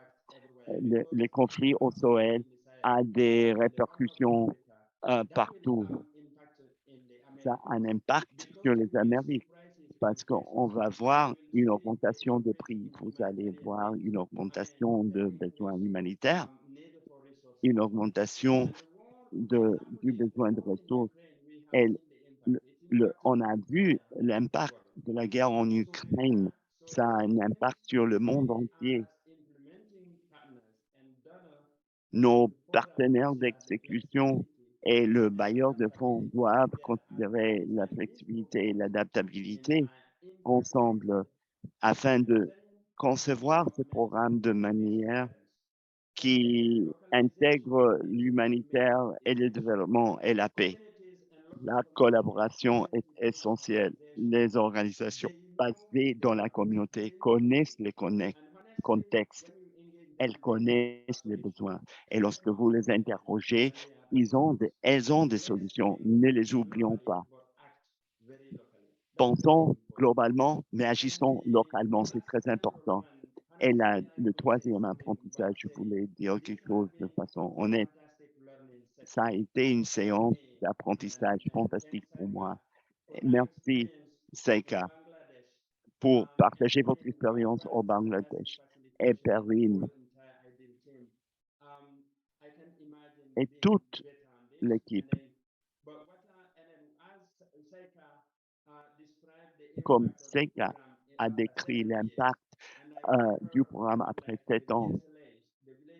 Et j'ai entendu parler de la relation avec les associations d'épargne et de crédit. J'espère pouvoir partager les résultats d'Abarca d'ici 5 ans, d'ici 2 ou 3 ans, pour voir ce qu'on a accompli en renforçant ces systèmes locaux et en construisant la capacité communautaire de ces systèmes locaux des Maliens. Merci. Merci, Tierno. Saïka? Très bien. C'était très bien, Tierno. Je pense que ce que vous avez dit d'abord sur la collaboration et l'apprentissage, il s'agirait de renforcer la partie des coordinations. Tellement on a parlé coordonner de façon constante, de façon précoce et tout le long du processus. Plus vous collaborez avec les gouvernements et avec les partenaires locaux, plus vous allez voir une plus grande résilience, plus vous allez voir une programmation intégrée entre l'humanitaire et le développement. Ces lignes sont floues, mais le partage, que ce soit pour collecter des données, pour les évaluations, pour le suivi conjoint ou pour les plaidoyers, assurez-vous de coordonner avec toutes les parties prenantes critiques dans votre contexte. Pour le deuxième point, en ce qui concerne un apprentissage clé pour les partenaires du développement, on est sur le terrain depuis longtemps, on a les réseaux, on a la confiance sur le terrain. Il faut tirer profit de ça. On sait ce qui marche pour garder la résilience des communautés. Comme Tierno a dit, ce sont les groupes d'épargne dans les communautés, les SLA. Montons en échelle, pas seulement au Mali, au Bangladesh, en Somalie, partout, parce que c'est une approche qu'on sait qui fonctionne. Pour le message du climat, on voit que le partenariat avec le secteur privé pour que les communautés gardent leur résilience, pour qu'ils diversifient leurs biens de production, on peut le reproduire parce que ça aide les communautés à être plus fortes. En ce qui concerne l'apprentissage général pour une personne qui conçoit un programme, qui démarre dans un programme, qui veut pivoter ou avoir un dialogue avec les bailleurs de fonds, parler de modificateurs de crise, penser à le partage de coûts avec les gouvernements en cas de crise naturelle ou créée par les hommes dans notre zone d'intervention. Il faut avoir un plan de réponse et aussi les modificateurs de crise, n'importe quel autre moyen, avoir l'agilité pour répondre au stress et chocs imprévus. Ça serait le dernier apprentissage. Merci bien. Je reviens vers vous, Perrine. Merci, Seké et Tierno. C'était des apprentissages vraiment incroyables. Je dirais que, enfin, il faut recadrer notre pensée et nous rendre compte que les projets multiannuels comme le vôtre pourraient être le meilleur premier intervenant à une crise en cours ou en émergente. Je vais passer la parole à Pauline pour remercier le public et pour remercier ces 2 étoiles époustouflantes de la coordination, résilience, HLP. Merci, Perrine, Tierno et Sec. Je ne me suis pas présenté au début de la séance. Je suis Pauline Chibli, je suis conseillère de résilience à Mercy Corps. Je vais partager quelques apprentissages du Google Doc. Je pense que la collaboration et l'apprentissage ont été soulignés comme clés pour les investissements et complémentaires pour les acteurs de la paix. Les évaluations constantes, y compris les besoins de la communauté et les aspirations, sont critiques pour nos besoins. Et dernièrement, mesurer la flexibilité des donateurs, communautés, programmes, selon leur contexte, semble avoir généré beaucoup d'intérêt entre les intervenants et le public. Et comment mesurer les succès de la coordination et son impact sur la résilience. Il y a eu beaucoup d'MC sur la coordination, mais pas pour la coordination, mais pour le suivi conjoint et le plaidoyer conjoint pour accomplir un but. Il faut inclure les structures communautaires et les organismes locaux de gouvernance. Et avec ceci, on finit cette séance. Et demain, à la même heure, on aura la même séance de ce domaine thématique. On parlera de tirer profit de différentes points forts des bailleurs de fonds pour accomplir la cohérence HDP. Unissez à vous demain. Demain, ça c'est notre dernier domaine thématique. On clôture cette série thématique de 4 mois lancée par Idéal. On a commencé au mois de juin. Il y aura un événement de culmination vers la fin de septembre. J'espère que vous pourrez vous joindre à nous pour cela et les inscriptions commenceront bientôt. On aimerait avoir vos retours. Il y aura une enquête dans le chat et ça vous prendra 3 minutes pour remplir. On vous donnera de l'accompagnement musical alors que vous compléterez l'enquête. On espère vous compter parmi